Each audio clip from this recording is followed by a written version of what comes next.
Finally, I won't have to see your face anymore. Freeloader, get out. You should be grateful that we tolerated your freeloading, parasitic lifestyle until now. I see. I understand. I'll leave then. Thank you for everything until now. I quickly packed my belongings and left the house where I had been living with my in-laws. I noticed my mother-in-law looking at me with the happiest face as I was leaving. I left looking all sorrowful, but only I knew about. What awaited this house next? My name is Emily. I'm a 32-year-old who works from home. It has been 5 years since I married John. We lived happily as a couple, but around our 4th year of marriage, things started to change. My previously healthy father-in-law suddenly fell ill, and we had to start caring for him. Therefore, we moved in with my in-laws. We thought we wouldn't have to live with them for quite some time, but John was an only child. With no siblings to rely on, we inevitably ended up taking care of my father-in-law. I even considered quitting my job for caregiving. However, perhaps because my hard work was recognized, I was allowed to work from home and continue working. Life in my in-laws' house started off hectically, but problems soon arose. Yes, it was the harassment from my mother-in-law. The common mother-in-law and daughter-in-law problems that you often hear about also fell on me. Emily? How long are you going to slack off and leave the housework alone? Get to tidying and preparing the meal already. Mother-in-law, I'm not goofing around, you know. What are you talking about? You're always clicking away at your computer. Surfing the web, you call it? You must be goofing off. The idea that being on a computer equals killing time is so old-minded. I was specially granted permission to work from home. I didn't want to waste the skills I had worked hard to acquire, so I worked hard at my job in between household chores and caregiving to maintain my previous income. And it was gratifying when, after about 3 months of desperate effort, I was able to restore my income. The reason why I had to work so hard was because, frankly, it was difficult to get by on John's income alone. Finally, we're going to have some leeway in our lives. I want to save some money. That's what I thought, but for some reason, life became harder. It felt like our savings was only decreasing. I wondered why, and when I checked our expenses, it turned out that John was splurging a lot. And I also found out that my mother-in-law was also splurging quite a bit. John has always been a show-off, and he often treats his colleagues to lunch, but recently he's been using our credit card to treat many colleagues at parties. Of course, if you spend more than you put in the house, it's bound to decrease.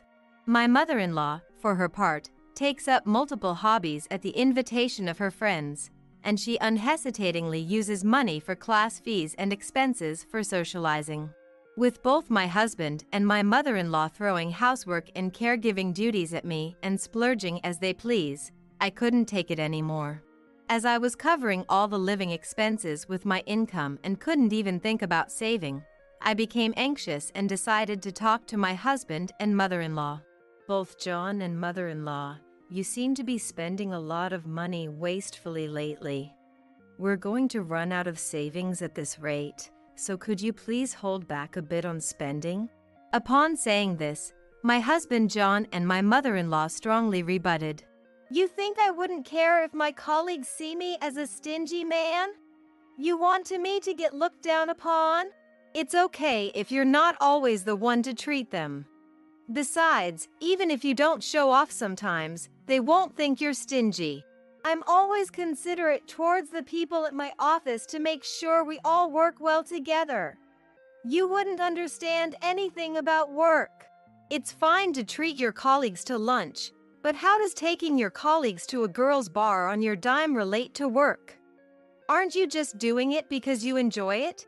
How do you know that? You always come home drunk and happily report it yourself, don't you? That's just how much more fun he is compared to talking with you. Mom, you get it too, right? That's what I meant. I, too, attend my classes to spend my dwindling time having fun with my friends. Are you telling me to stay cooped up at home? You're such a terrible wife. There's no reason for you, who don't even earn a cent and only do housework, to tell me what to do. Really, what is she thinking?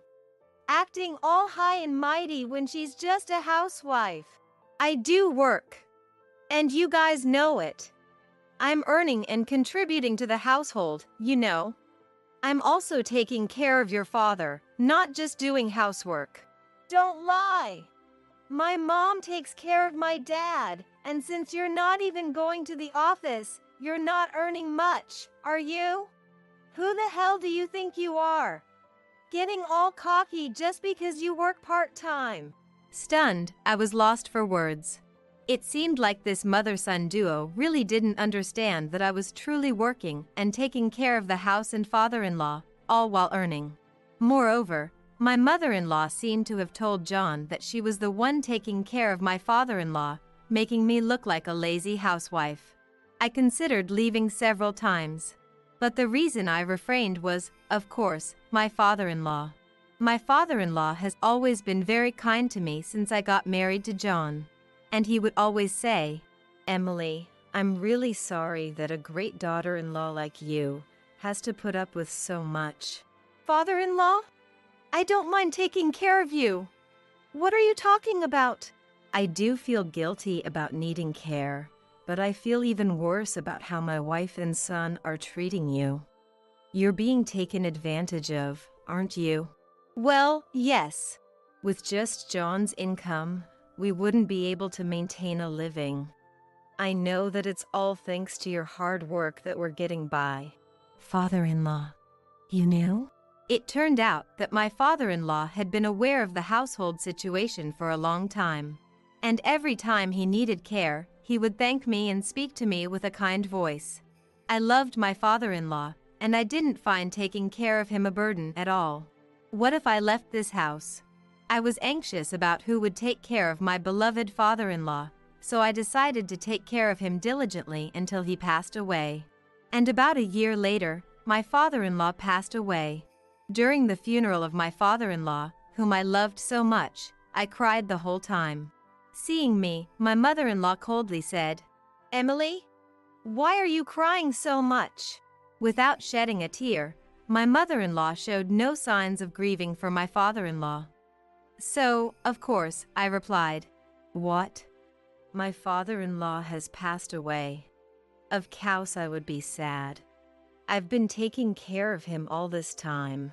Upon hearing my response, my mother-in-law exploded in anger. Gosh! As if I didn't take care of my husband at all. In reality, my mother-in-law hardly took care of my father-in-law.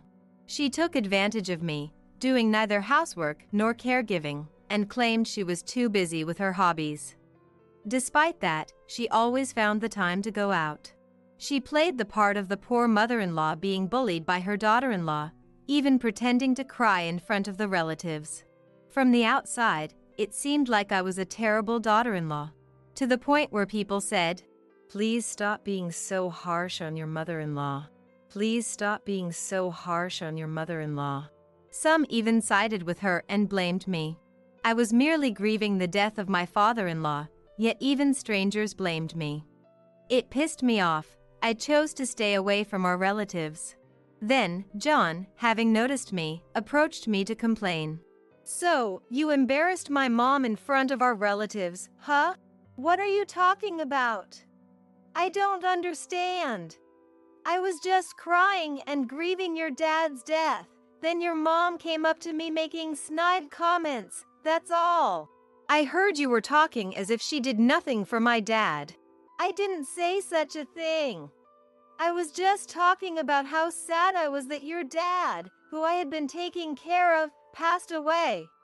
Maybe it sounded like I was blaming your mom because she didn't do anything, in reality. Are you looking down on my mom? No. I'm just telling the truth. And if you're so upset, you should have helped me out. Don't you think you could have taken better care of your own dad? Why are you blaming me too? I have nothing to do with this. Nothing to do with this. You're his own son. Didn't you feel any responsibility to take care of him? I had work. It was your job, as a housewife to take care of him. That makes no sense. I have work too, so that's unfair. Our argument heated up and was broken up by panicked relatives. Although the argument ended there, my husband and I didn't speak for the rest of the day. Later, after all the funeral-related matters were settled, a lawyer spoke about the inheritance. I'd like to discuss the will concerning the inheritance following your father-in-law's death. It is written that the rights to the family home and land will go to his son, John, while the remaining money will be split evenly between his wife and his daughter-in-law, Emily. What? Why would Emily get a part of the inheritance? I'm his wife, right? If John gets the land and the house, shouldn't the rest of the assets all be mine? Your husband expressed his gratitude to Emily, who dedicated herself to his care. It is his wish to leave her part of the inheritance as a token of that gratitude. This is a decision made by your husband, and it cannot be overturned. So that's it. Oh, I see. Emily was only taking care of him because she was after the inheritance. Why would you say that? It must be. Why else would she dedicate herself to caregiving? I've had a good relationship with my father-in-law ever since we got married. I took care of him to repay his kindness. If you think it's impossible, why did you push the caregiving onto me, mother-in-law? How can you belittle me like that? Don't talk crap. I get it now, so keep your mouth shut. With our lawyer present, my mother-in-law couldn't say anything inappropriate, so she continued with a frustrated expression. So, he decided that. Well, it's a token of appreciation for caregiving. I guess there's no other way. Then, the lawyer continued with the discussion. May I continue? Your father-in-law left a note saying that Emily no longer needs to take care of him. At that moment, my mother-in-law's face, which had been bitter up to then, suddenly lit up with a smile. That's it. That's what it means. I understand now. Huh? What do you mean? Confused by his mother's excitement, my husband seemed completely at a loss. It means that Emily is no longer needed in this house since she won't have to take care of my husband. The reason for dividing the inheritance was just severance pay, not gratitude. My mother-in-law twisted my father-in-law's will according to her own speculations. My mother-in-law misunderstood my father-in-law's will as my father-in-law, and I had intended it to be misunderstood. Actually, there was a discussion between my father-in-law and me while he was still alive. My father-in-law wished to set me free from this house after his death. He planned to use his will to fool my husband and mother-in-law, allowing me to leave the house without any trouble. And, just as my father-in-law intended, my mother-in-law, who was completely fooled, is trying to kick me out. While making sure they did not catch on to my true feelings, I pretended to be shocked by the will, saying, "Oh, Father, why would you do such a thing?" See? Even my husband didn't see you as his precious daughter-in-law. John, you don't need Emily anymore, do you? Just divorce her already. John, you wouldn't say something like divorce, right? I looked at John with tearful eyes. After a long pause, indeed, it seems better to divorce. He finally said, Me? I've received the family property and Mom has got the money. I don't need to worry about care in the future, and I won't have any trouble without Emily. What? I see. That's how it is. Sorry, but could you leave me? Understood. I guess there's no place for me anymore here. I meekly said as I took a piece of paper from my drawer and handed it to my husband. When we had a fight before, there was one time I went to pick this up. That, of course, was the divorce papers. My husband immediately signed the divorce papers. Finally, I don't have to see your face. A freeloader who doesn't work, get out. Appreciate that I put up with a parasite like you all this time. I see. Okay. I'll leave. Thank you for everything so far. Speaking of which, since the lawyer is here, I want to discuss. It's okay if there's no property division, right? I've received enough from my father-in-law's inheritance. That's right. How considerate of you, Emily. I've been able to live on my earnings. It would be brazen of you to want more. Well, you're right. All right. The discussion is over. Please leave this house as soon as possible. I quickly packed my belongings and left the house where I had been living.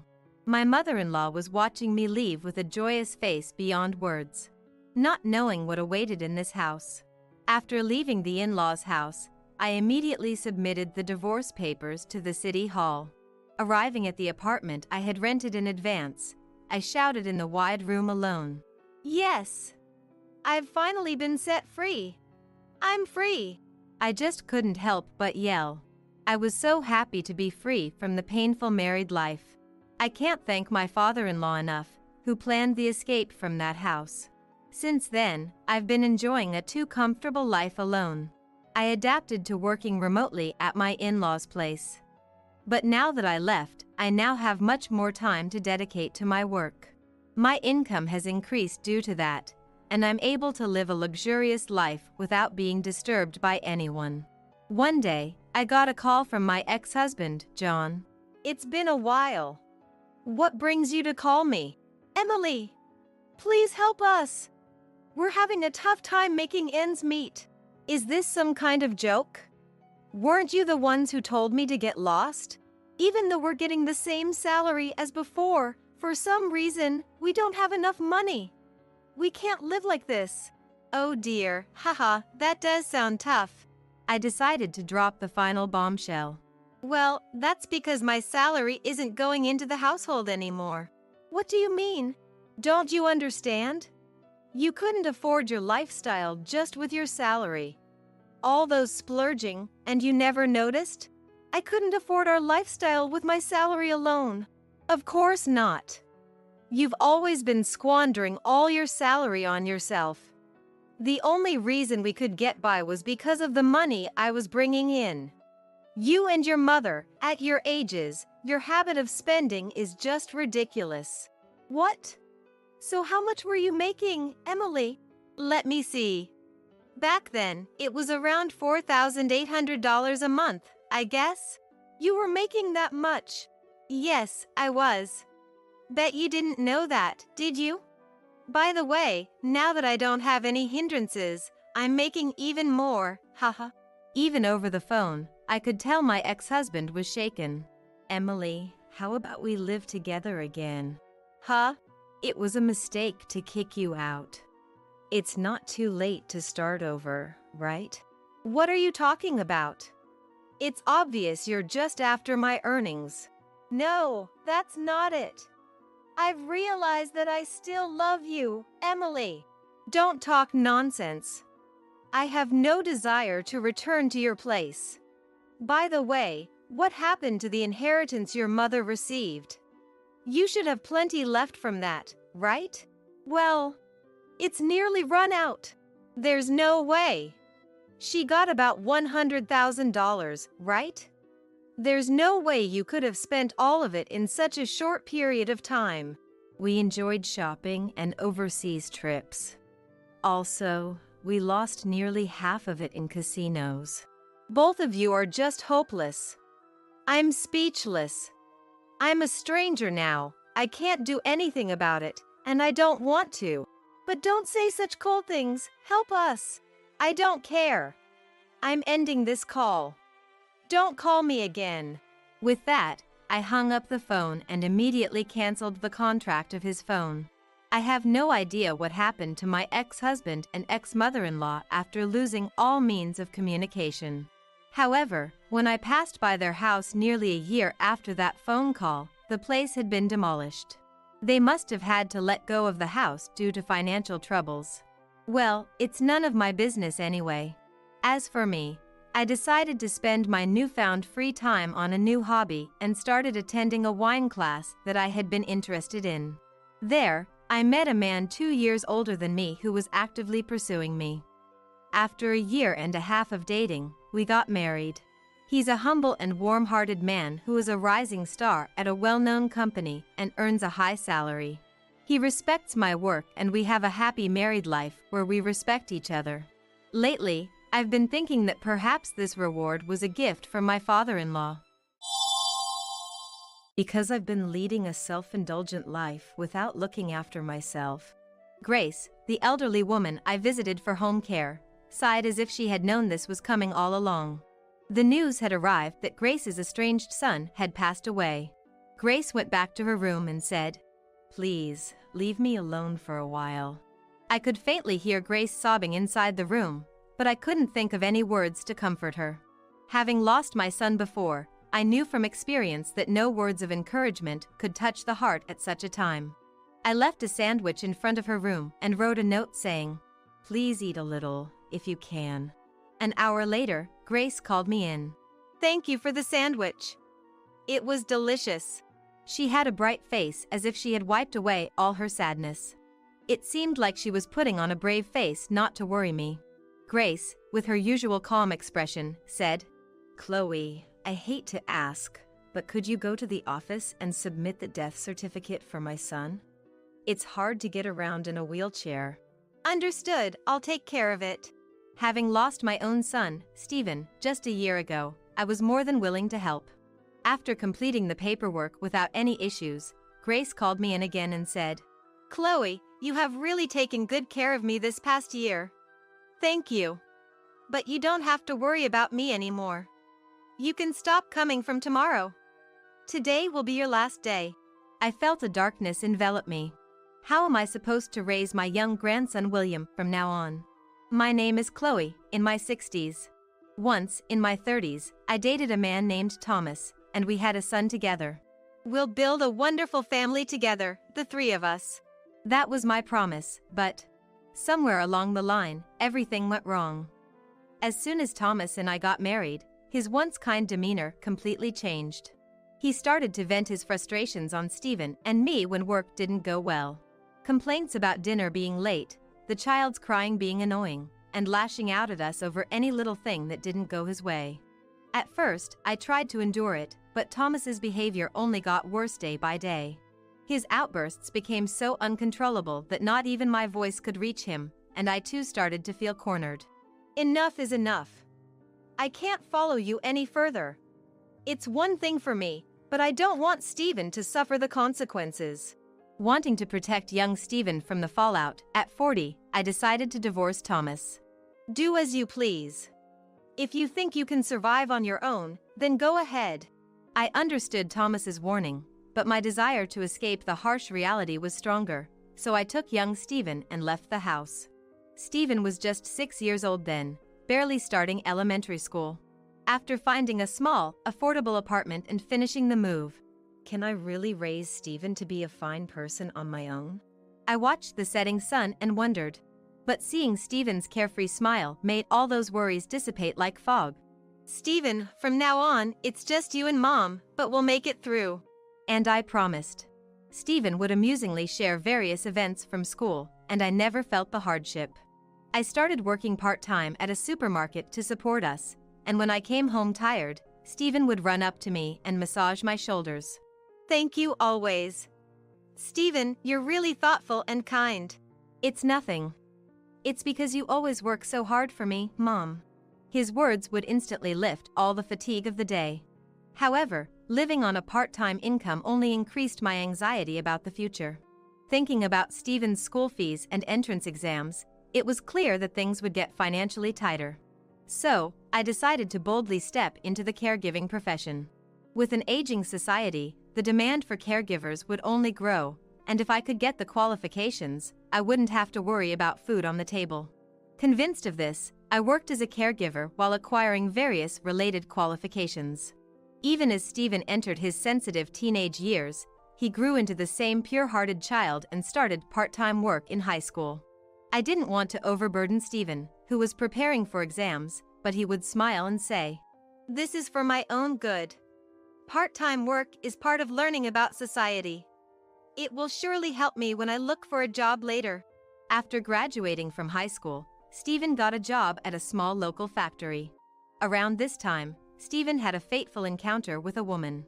She was an office clerk at the same company, Isabella, who was 2 years younger than Stephen. "It's nice to meet you. My name is Isabella, and I'm dating Stephen." I was convinced that she would be a good match for Stephen and blessed their relationship from the bottom of my heart. Moreover, Isabella was 4 months pregnant with Stephen's child. "I'm becoming a grandmother already." So I joked. Reflecting on my past, I had Stephen in my mid-30s, which was close to being a late pregnancy. The childbirth and parenting were quite challenging, considering they were still in their 20s. "If you ever have any trouble, feel free to consult me. I won't hesitate to help in any way I can." I offered my support to the young couple, hoping they wouldn't have to endure the hardships I did. "Thank you so much, Chloe." Isabella came to cherish me like her own mom. Especially since she had lost her parents just before her marriage, a time when she felt very vulnerable.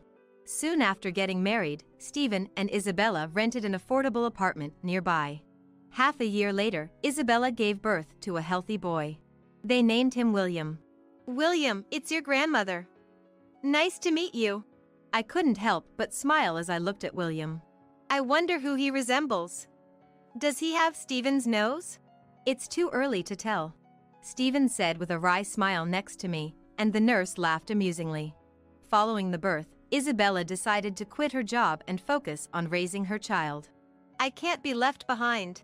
Wanting to support Isabella in any way, I spent my savings on baby supplies. Isabella was astonished when she returned home from the hospital. "Wow, Chloe. When did you manage all this?" She was so touched that she started laughing at the entrance. Stephen commented with an amused voice. "It seems like you're going to spoil the grandchild." I didn't mind what anyone said. Of course, Stephen's child would be dear to me. "Isabella, if you ever have trouble with childcare, call me anytime. I'll come running," I said earnestly, but Stephen coolly retorted. "You just want to see William, don't you, Mom?" Caught me. I could only respond with a wry smile. When William turned 3 and began to walk and talk on his own, Isabella started working part-time to support the family. During weekdays, she would leave William at a childcare center and pick him up in the evening after her part-time job. To lighten her load, I eagerly took on the role of babysitting William on weekends. As I played horseback rides with William on my back. "Don't get too carried away. You're not young anymore, you might hurt your back." "Don't treat me like an old lady. I still feel young at heart." "I need you to stay healthy for me, Mom. At least until William grows up and gets married." Stephen's roundabout way of showing care deeply touched me, despite my aging body. 5 years had passed since Stephen and Isabella's marriage. One day, Stephen approached me with an unusual seriousness. "Mom, there's something I want to ask of you." Never having asked for anything from his parents before, Stephen's request made me nervous. "What's with the formal request?" "We've been married for 5 years now, and we thought it might be nice to go on a trip just the two of us, to relax for a bit." Relieved by his explanation, I responded. "So you're asking me to look after William while you're gone? Is that it?" "Would that be okay?" "You've finally become a bit more childlike. You never used to rely on your parents." "Hey, I'm 27 years old now. Calling a 27-year-old adult childlike is a bit much." Although Stephen complained with a strong tone, his expression was smiling. "Sure, go on your trip. Take your time and enjoy yourselves." "Thank you, Mom. I'll make it up to you someday." With those words, Stephen and Isabella rented a car and went on their trip. However, I couldn't shake off a sense of unease that I couldn't explain. What is this anxiety? I hope nothing happens. That day, I had the day off from my caregiving job, so I could spend the whole day with William. I remembered that we had an old deck of cards in the back of the closet that I bought for Stephen a long time ago. "How about we play some cards?" "I want to play." William eagerly raised his hand in response. William quickly learned the rules of the game. "You're so smart, William. You picked it up right away."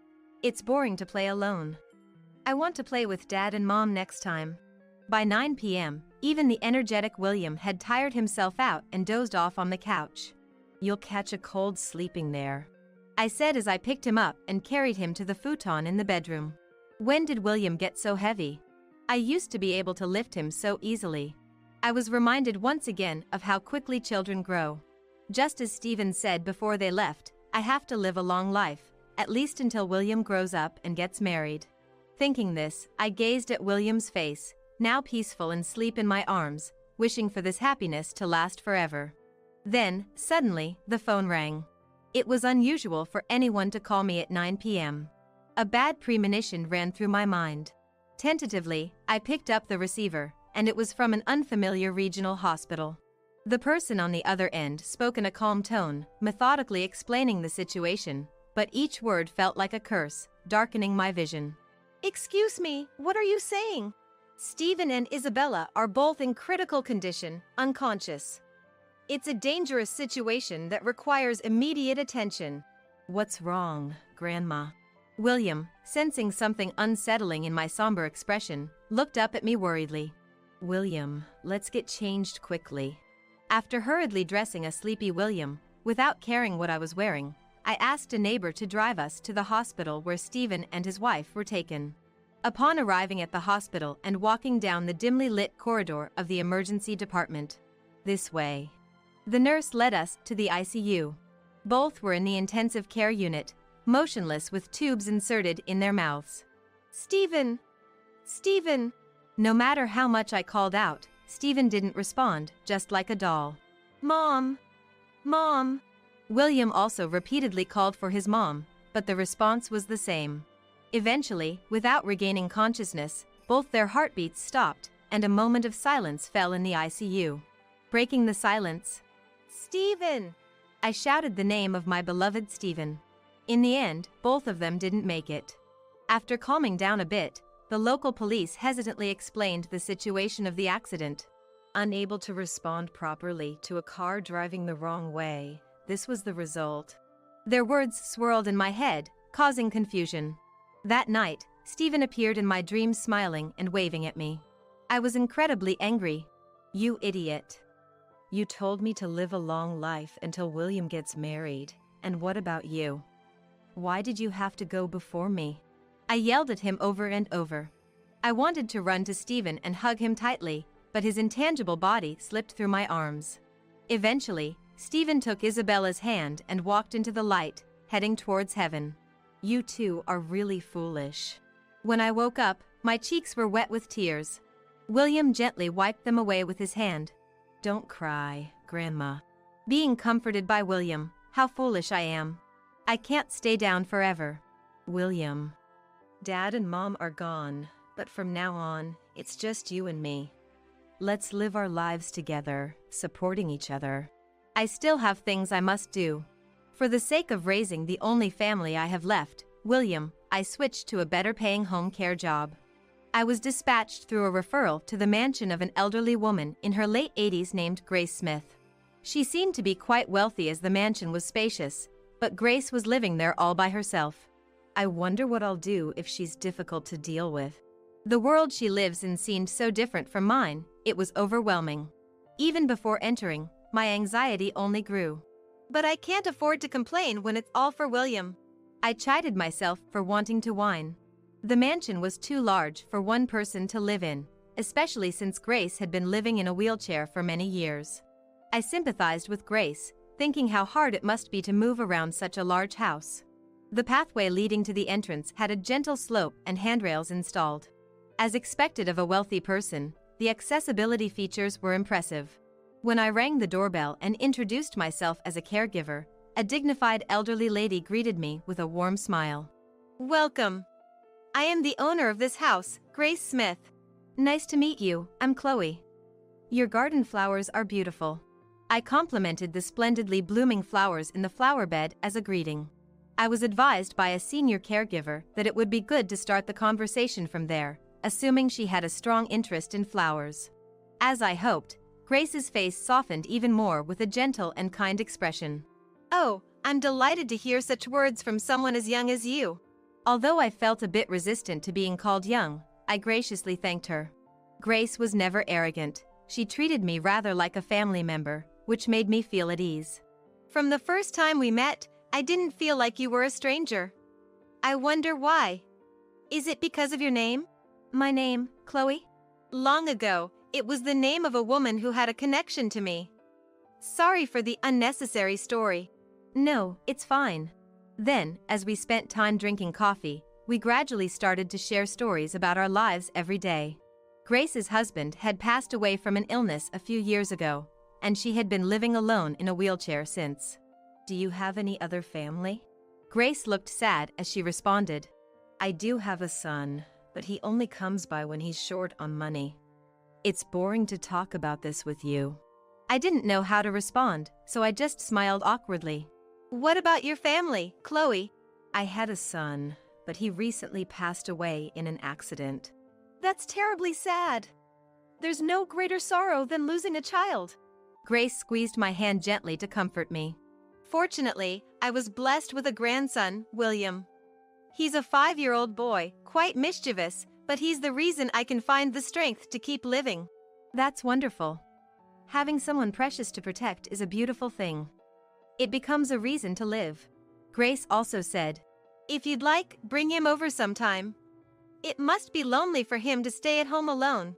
Taking her up on her offer, I brought William over the next weekend. Upon seeing William, Grace narrowed her eyes. Oh, this child is... and tilted her head. Is there something about William? Grace laughed off in haste. No, nothing at all, dear. It's just that, as one ages, everything seems to remind one of the past. I was curious about Grace's remark, but she didn't seem inclined to elaborate. What's your name? William. Nice to meet you. How admirable. What's your dad's name? Stephen. And your grandfather's name? William, looking puzzled, shook his head and then looked at me. William didn't know anything about his grandfather, and I had never told him anything, so he couldn't answer. I'm sorry, Grace. I've never talked to him about his grandfather. Grace smiled. I'm sorry for asking such strange questions, she said, gently patting William's head.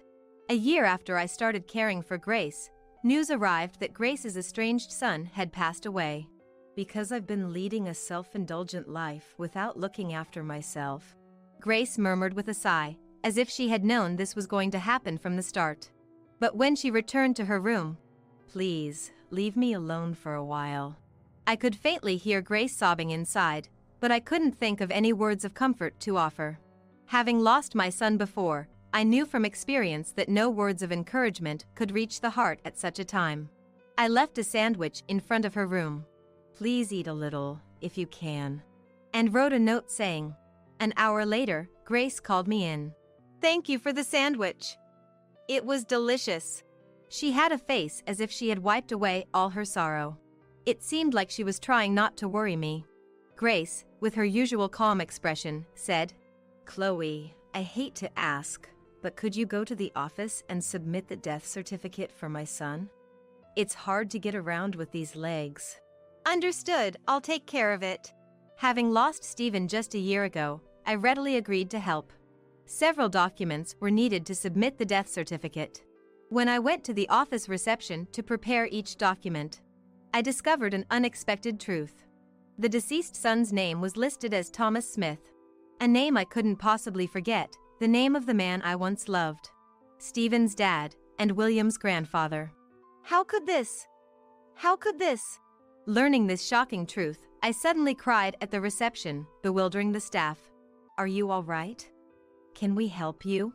Trying to appear calm, I ended up with a forced, awkward smile. Struggling to stand up straight, my vision blurred, and I fainted. When I regained consciousness, I was lying on a bed in the office's medical room. I'm sorry for the trouble. Thank you. I hastily got up, overwhelmed by apology and embarrassment. Please, don't overdo it. It's tough losing a loved one. I thanked the staff repeatedly, gathered my things, and immediately returned to Grace's house. Seeing me burst in, Grace looked startled. Chloe, what's happened to you? You look so scared. I glanced at my reflection in the mirror. Despite not being angry, my expression could easily be mistaken for fury. Grace, your son's name was Thomas Smith, wasn't it? Yes, that's right. What about it? I swallowed hard, then took a deep breath before replying. Thomas Smith was my ex-husband. Oh. Grace let out a gasp of shock upon learning this fact. So, Chloe was really you. Tears began to well up in Grace's eyes. She then shared a truth she had kept hidden in her heart.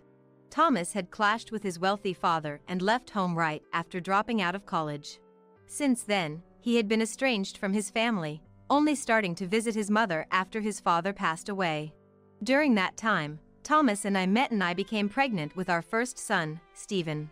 But when I suggested that Thomas should at least greet his parents, "There's no need. I'm not showing my face at that man's place," he stubbornly refused, so I couldn't say anything more. As a result, I never met my in-laws before divorcing Thomas. Grace mentioned she had suspected when she heard the name Chloe, as I had returned to my maiden name, but she wasn't sure. I also hadn't imagined that Smith, a common surname, could be my ex-husband's family. After completing the death certificate without any issues, Grace called me again. "Chloe, you've really helped me a lot over this past year. Thank you. But you don't have to come from tomorrow. Today will be your last day." The sudden notice of termination made me feel as if the ground had disappeared beneath me. How was I going to raise young William now? Sensing my unease, Grace smiled kindly as usual. "Oh dear, please don't misunderstand. I'm not saying this because I've come to dislike you." I tried desperately to understand Grace's true intentions. "It might be presumptuous to ask, but if you're willing, Chloe, would you consider living with me? William too, of course." Tears welled up in my eyes as I finally grasped Grace's intent. "I don't mind, but are you sure?" "Good or bad, you're family. And family should live together." "Hey William, do you remember the grandma we met before?" "Yeah, I remember. Grandma Grace was very kind."